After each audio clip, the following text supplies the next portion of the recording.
Hi, Chris Sauer. Hi, Kate Johnson. Nice to meet you. Nice to meet you, Kate.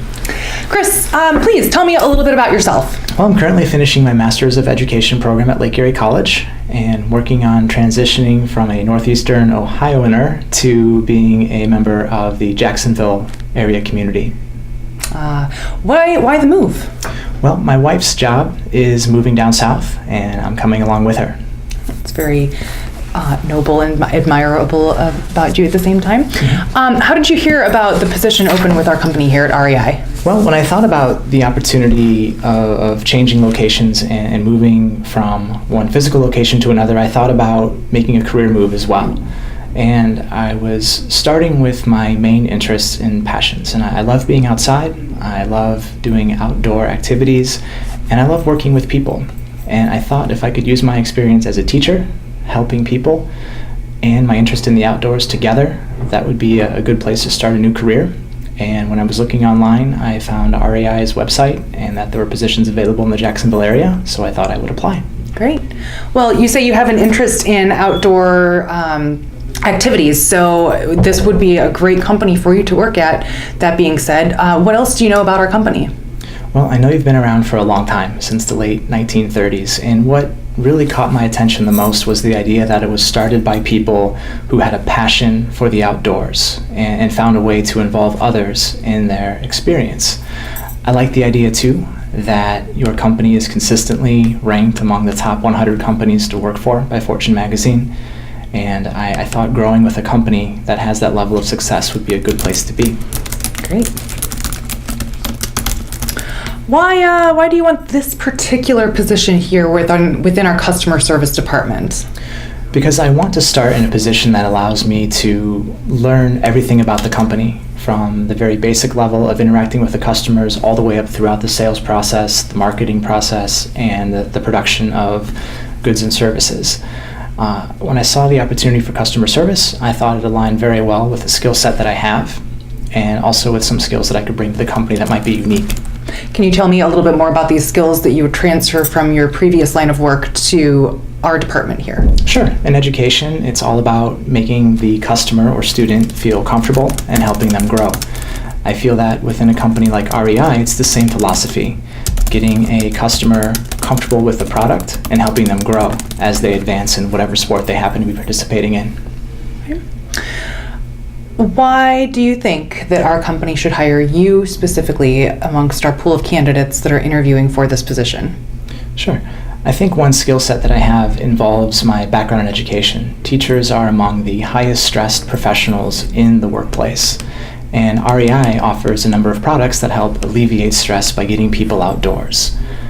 And teachers also have a lot of downtime in the summers. My thinking is that once I learn the ropes and advance within the company, I'll be able to market the services and products that REI offers specifically to the teaching profession. Great. I have to ask this question.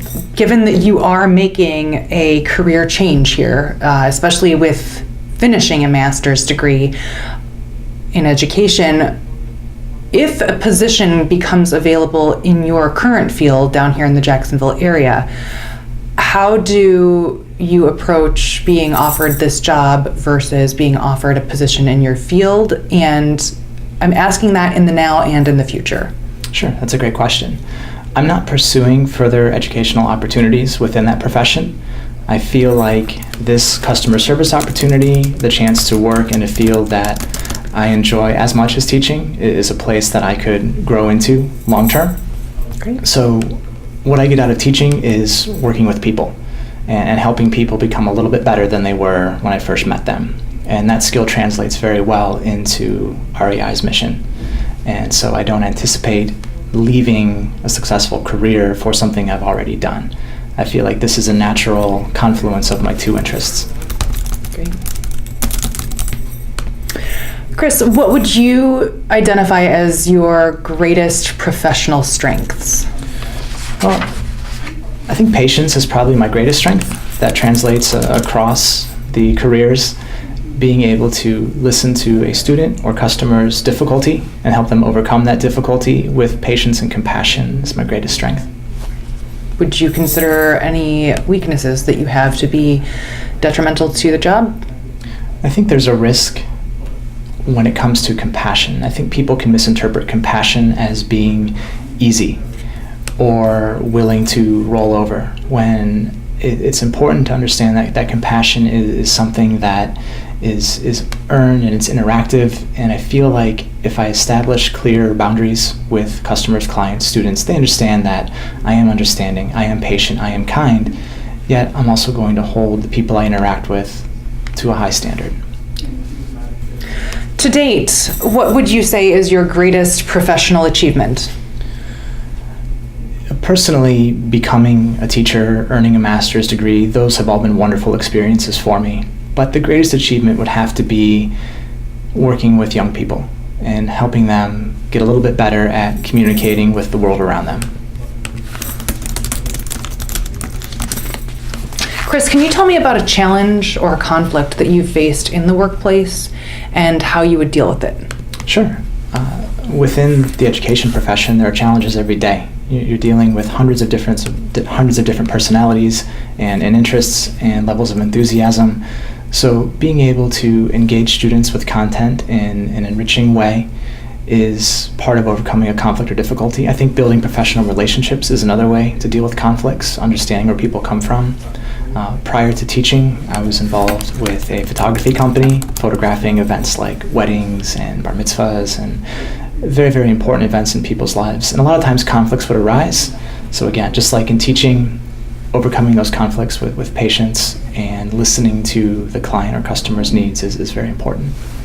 Now, you are interviewing for a position that is not an entry-level position, and there is the possibility that those in our company that were overlooked for this position may have some animosity regarding the new hire for this position. So how do you approach this potential challenge here at the workplace? The important thing is to listen to the people around me and understand that I am a newcomer and that they know more about the work environment than I will coming in. I think because I have a friendly demeanor and I'm not confrontational when meeting new people, that in time we'll have a chance to earn each other's mutual respect and understand that we both want the same thing, the company to grow and us to grow within the company.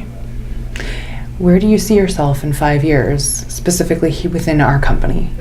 Hopefully I'll be able to develop a market that allows me to interact with people within the teaching profession and grow our brand using that market as a target client base. That's great.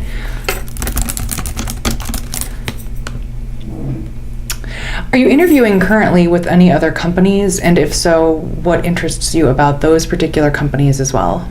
Since I'm new to the area, I haven't had the opportunity to interview with a wide variety of companies. I have looked at Bass Pro Shops, and I'm currently scheduled to interview with them. They have a similar mission and similar goals to REI. It's just that their product line is more specifically tailored than REI's more diverse offerings.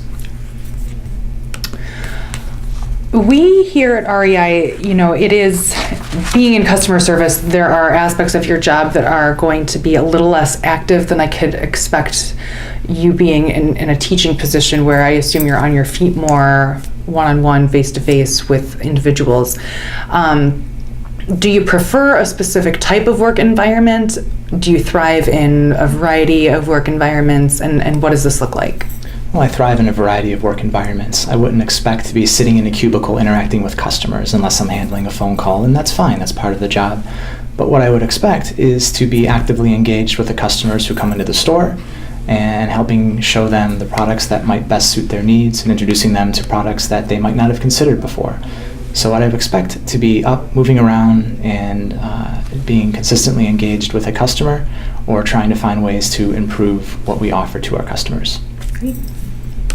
Can you describe a time for me ever that you may have disagreed on a decision that was made for you and staff members at work, and how did you deal with this? Sure. Within the field of education, there are new initiatives being rolled out all the time. And sometimes those initiatives get mandated. You have to teach this way, this many times a week.